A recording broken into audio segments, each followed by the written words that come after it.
শিবধাম তো শিবরাত্রির ব্রত নিয়ে পুরো ভিডিওটা সম্পূর্ণ দেখুন, না হলে কিন্তু কিচ্ছু বুঝতে পারবেন না।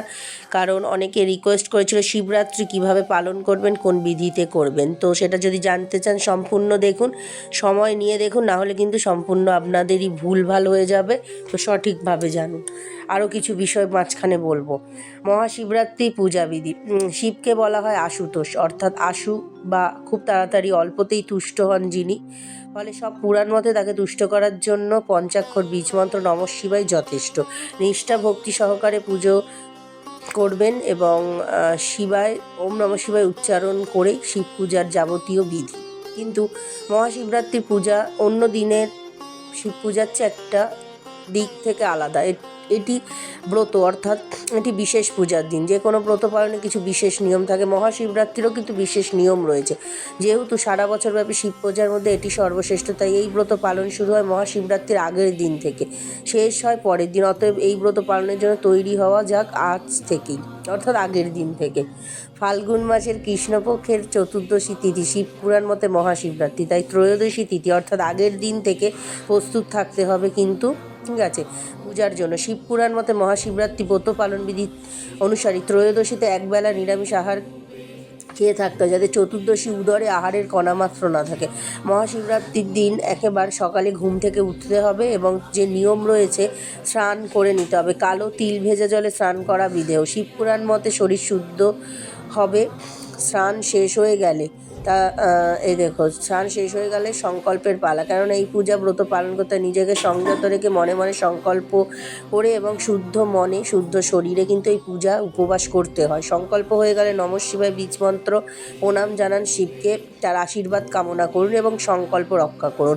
অনেকে আজকাল দুপুরের মধ্যে পুজো সেরে ফেলে, কিন্তু একদমই দুপুরের মধ্যে কিন্তু পুজো করা যায় না। যেহেতু শিবরাত্রি বলা হয়েছে, কারণ এখানে স্পষ্টই বলা হয়েছে যে শিবরাত্রি, মহাশিবরাত্রি সারা রাত ধরে চলে মহাশিবরাত্রির ব্রত। তাই সন্ধেবেলাতে একবার স্নান করে, যদি আপনারা স্নান করতেও না পারেন, শুদ্ধ অবস্থায় হাত পা পরিষ্কার করে, ঠিক আছে, তো এখন তো গরম পড়ে গেছে, তো অবশ্যই হালকা স্নান করে নিতেই পারেন, ঠিক আছে।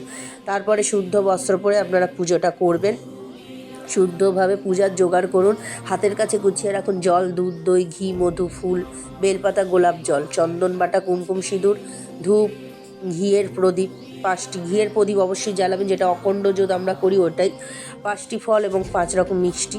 যদি 5 রকম বা 3 রকম, যেরকম 16 সোমবারের ক্ষেত্রে হয়, তো 5 রকমই করে নেবেন। আজকে যেহেতু শিবরাত্রি, মহাশিবরাত্রি ভাগ করা হয় 4টি প্রহরে। এক একটি প্রহরে গঙ্গা মাটি দিয়ে একটি শিবলিঙ্গ তৈরি করতে হয়। খেয়াল রাখুন এক প্রহরের লিঙ্গের পূজা অন্য প্রহরে যেন না হয়, তাহলে কিন্তু কোনো ফল লাভ হবে না। প্রহর ভেদে শিবের 4টি রূপ কিন্তু রয়েছে, সেই জন্য এক একটা প্রহর, যে প্রহর সেই প্রহরেই পুজো করতে হবে। শিবের 4খানা রূপ রয়েছে 4টি প্রহরে, তো সেই জন্যই বলা হয়েছে। গঙ্গা মাটি না পেলে শিবলিঙ্গ বানাতে যদি না জানেন, তাহলে একটি লিঙ্গ বা বানলিঙ্গ, নর্মদা লিঙ্গ, রত্নলিঙ্গ ইত্যাদি বিবিধ আধারে পূজা করা হয়। অর্থাৎ হচ্ছে আমরা যে 16 সোমবারে শিবটা পুজো করছি, আমাদের যে শিবলিঙ্গ রয়েছে সেই শিবেও আমরা করতে পারবো। মাটি দিয়ে তৈরি করতে না জানলে তো আমরা যে শিবকে সর্বদা পুজো করি সেই শিবকেই করতে পারি। মহাশিবরাত্রি পূজার প্রথম ধাপ অভিষেক, অর্থাৎ লিঙ্গকে স্নান করানো। প্রথম প্রহরে হৌং ঈশানায় নম মন্ত্রে কিন্তু দুধ দিয়ে, মন্ত্রটা বলে দুধ দিতে হবে।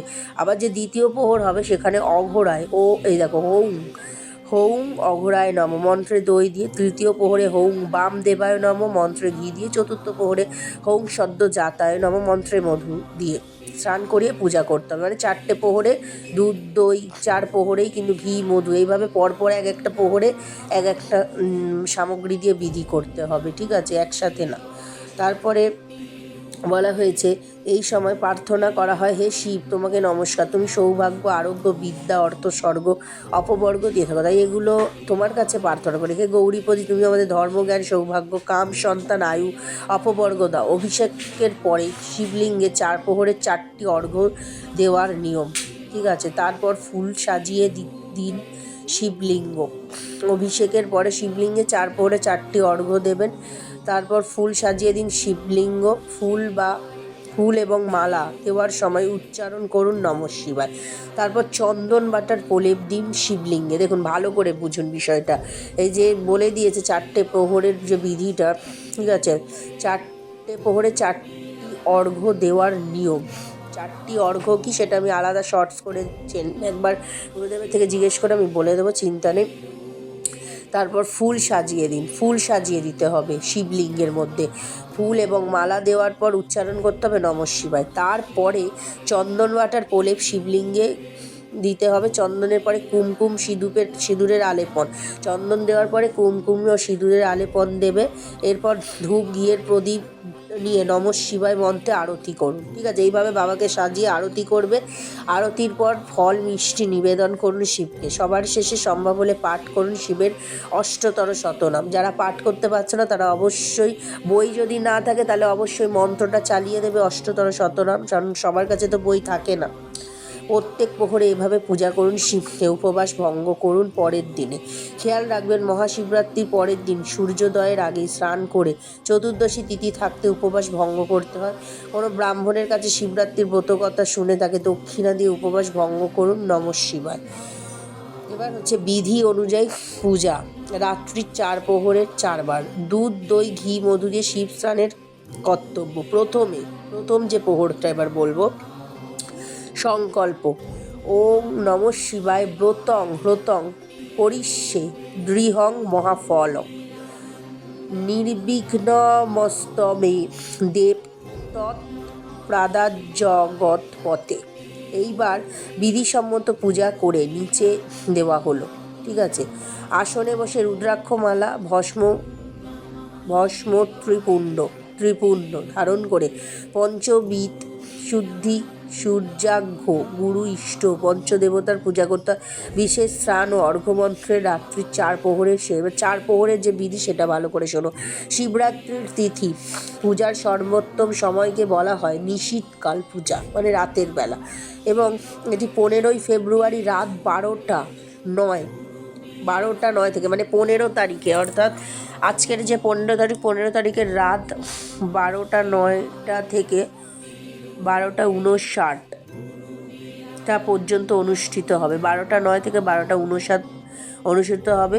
পুরো রাতটি 4টি ভাগে বিভক্ত, যাকে বলা হয় প্রহর। প্রতিটি অংশে আলাদা আলাদা প্রার্থনা সময় রয়েছে। 4 প্রহরের পুজোর সময়কাল। প্রথম প্রহরের পুজো। প্রথম প্রহর 15 ফেব্রুয়ারি সন্ধ্যা 6টা, আজকের সন্ধ্যা 6টা 19 থেকে রাত 9টা 26 পর্যন্ত প্রথম প্রহর। দ্বিতীয় প্রহর হচ্ছে, এখানে দেখে নাও ভালো করে, 16 ফেব্রুয়ারি রাত 9টা 26 থেকে 12টা 34 পর্যন্ত। আবার 16 ফেব্রুয়ারি 12টা 34 থেকে 3টে 41। ঠিক আছে, কেন 16 ফেব্রুয়ারি বলেছে বুঝলে তো, রাত 12টা পড়ে যাচ্ছে। ঠিক আছে, 9টা 26 থেকে, এই যে 15 তারিখের 6টা 19 থেকে 9টা 26 প্রথম প্রহর, দ্বিতীয় প্রহর 9টা 26 থেকে 12টা 34, তারপর 16 ফেব্রুয়ারি পড়ে যাচ্ছে 12টা 34 থেকে 3টে 41 ভোরবেলা। তারপর চতুর্থ প্রহর হচ্ছে ভোর 3টে 41 থেকে সকালের কিন্তু 6টা 48 পর্যন্ত। প্রথম প্রহরে কিভাবে করবে বিধিটা দেখো। ওং হৌং ঈশানায় নম মন্ত্রে দুধ দিয়ে স্নান করিয়ে পরে জলে স্নান করাতে হবে। অর্ঘ্য মন্ত্র যেটা, ওং শিবরাত্রি ব্রতং দেব পূজা জপ পরায়ণ করমি বিধিবত্তং গৃহানা ঘং মহেশ্বর। ওম নমঃ শিবায় শক্তিরূপে গুরুপীরানন্দম নমঃ, এই মন্ত্র কিন্তু বলতে হবে। দ্বিতীয় প্রহরে ওং হৌং অঘরায় নম মন্ত্রে দই দিয়ে স্নান করাতে হবে, পরে জলে স্নান করাবে। অর্ঘ্য মন্ত্র ওং নমঃ শিবায় শান্তায় সর্বপাপ হরায় চ শিবরাত্রই দধা মঙ্ঘং প্রসীদ উময়া সহ। ওম নমঃ শিবায় শক্তিরূপে গুরুপীরানন্দম নমঃ। তৃতীয় প্রহর ওং হৌং বাম দেবায় নম মন্ত্রে ঘি দিয়ে স্নান করিয়ে পরে আবার জল দিয়ে স্নান করাবে। অর্ঘ্য মন্ত্র হচ্ছে ওং দুঃখ দারিদ্র শোকের দগ্ধ হহং পার্বতীশ্বর শিবরাত্রই দধা মঙ্ঘং উমাকান্তং প্রসীদমে। ওম নমঃ শিবায় শক্তিরূপে গুরুপীরানন্দম নমঃ। চতুর্থ প্রহর ওং হৌং সদ্য জাতায় নমঃ মন্ত্রে মধু দিয়ে স্নান করিয়ে পরে জলে স্নান করাতে হবে। অর্ঘ্য মন্ত্র ওং মম কীর্তনেকানি পাপানি হর শঙ্কর শিবরাত্রই দধা মঙ্ঘং উমাকান্তং গৃহাণমে শ্রী উমা মহেশ্বরায় নমঃ, ওম নমঃ শিবায় শক্তিবে গুরুপীঠানন্দম নমঃ। তাহলে বুঝতে পারলে কিভাবে বিধিটা করবে, ভালো করে ভিডিওটা শুনে নেবে। আর তাছাড়া গুরুদেবও পোস্ট করেছে, সেটাও একবার ভালো করে পড়ে নেবে তোমরা, ঠিক আছে? না বুঝতে পারলে আমিও পোস্ট করে দিচ্ছি, সেখানেও একবার দেখে নেবে। মন্ত্রগুলোকে আলাদা করে আবার একটা শর্টস বানিয়ে দেবো, ভালো করে শুরু করবে। তো সন্ধেবেলা কিন্তু শুরু হচ্ছে 6:19 থেকে কিন্তু পাচ্ছে চতুর্দশীটা, ঠিক আছে? 4 প্রহরের যে বিধি শুরু হবে, আর কালকের কিন্তু সকাল 6:48 অবধি থাকছে, ঠিক আছে? তো এইভাবে 4 প্রহরের বিধি কিন্তু তোমাদের ভালো করে পালন করতে হবে, যেভাবে বলা রয়েছে। দেখো, যেভাবে সাজানোর কথা বলেছে, অভিষেক করবে, তারপর চন্দন বাটার প্রলেপ, ধূপ, ঘি, আরতি, এগুলো সব করবে। সবার শেষে পাঠ করবে অষ্টতর শতনাম, ঠিক আছে? তারপর তো এই যে এইভাবে যা যা বলেছে বিধি অনুযায়ী রাত্রি 4 প্রহরে 4 বার স্নান করাতে হবে, ঠিক আছে? প্রথমে তোমরা এইভাবে বাবাকে সাজিয়ে পুজো করে আরতি করে নেবে অষ্টতর শতনাম, তারপরে কিন্তু এইভাবে 4 বার কিন্তু স্নান করাতে হবে, ঠিক আছে? তো এইভাবেই বিধিটা পালন করতে হবে। আর একটি বিষয়, তো অনেকে কোশ্চেন করেছে যে 16 সোমবারের শিবলিঙ্গে করা যাবে কি না। হ্যাঁ, 16 সোমবারের শিবে এই বিধি করা যাবে। তাছাড়া আরেকটা বিষয় অনেকে জিজ্ঞেস করেছে যে শিবরাত্রি তো করছি, আবার কি 16 সোমবারও কি করতে হবে? তো শিবরাত্রি যেভাবে করছেন করুন, কিন্তু 16 সোমবারের যা বিধি সেইভাবেই কিন্তু করতে হবে, গুরুদেব যেভাবে বলেছে সেইভাবেই করতে হবে, ঠিক আছে? তো 16 সোমবার কিন্তু এই যে শিবরাত্রি করছি বলে যে হয়ে গেছে পুজো, 16 সোমবার বন্ধ দেবো, হবে না। 16 সোমবারের যা নিয়ম আছে সেই নিয়মে কিন্তু করতে হবে, ঠিক আছে? তোমরা পুজোটা হয়ে যাবার পর বাবাকে পরিষ্কার করে নেবে, নিয়ে তোমরা আবার ভালো করে 16 সোমবারের বিধিটা করবে আলাদা করে, যেভাবে করছো, ঠিক আছে? আর অর্ঘ্য মন্ত্র, যেটা অর্ঘ্য বলেছে, ওটা আমি একটা শর্টস নিয়ে আসবো, আমি একবার জেনে নেবো যে অর্ঘ্য মানেটা কি। যারা জানো ভালো, যারা জানো না বা যারা বুঝতে পারছো না, তারা একবার পরে শুনে নেবে, গুরুদেবকে একবার জিজ্ঞেস করে নেব, ঠিক আছে? এই হচ্ছে বিষয়টা। আর যারা শিবলিঙ্গ তৈরি করতে পারো না, তারা যেরকম 16 সোমবারের শিব, বা যারা ধরো 16 সোমবার করছো না, তাদের তো নিত্য শিব রয়েছে, সেই শিবেই কিন্তু এই বিধিটা 4 প্রহরের বিধি যেভাবে বলা হয়েছে সেইভাবে করতে হবে, ঠিক আছে? আর যদি কেউ মনে করো যে 4 প্রহরে 4টে শিবলিঙ্গ তৈরি করবে গঙ্গা মাটি দিয়ে, যেটা বলেছে, যারা তৈরি করতে জানো তারা সেইভাবে করবে। কোনো প্রহরের শিবকে অন্য প্রহরে পুজো করবে না, কারণ শিবের 4 প্রহরের 4টি রূপ রয়েছে, ঠিক আছে? আর যারা একদম এগুলো পারো না শিবলিঙ্গ তৈরি করতে, তারা যেভাবে নর্মালি যেরকম শিবলিঙ্গ রয়েছে তাতেই 4 প্রহরের বিধি করবে, কোনো সমস্যা নেই। শিব বাড়িতে যাদের আছে 4 প্রহরের বিধি করবে। এবার সবাই তো তৈরি করতে পারে না, তো সেক্ষেত্রে তাদের যে শিব আছে সেই শিবেই করতে পারে, ঠিক আছে? আর একজন বলেছে খাওয়া দাওয়ার ক্ষেত্রে হচ্ছে দানাশস্য খাবার তো খাওয়াই যাবে না, ঠিক আছে? পুজো বিধি করবে, উপোস ভাঙার পরে তারপর খাওয়া দাওয়া করবে, যেরকম নিয়ম বলে দেওয়া হয়েছে।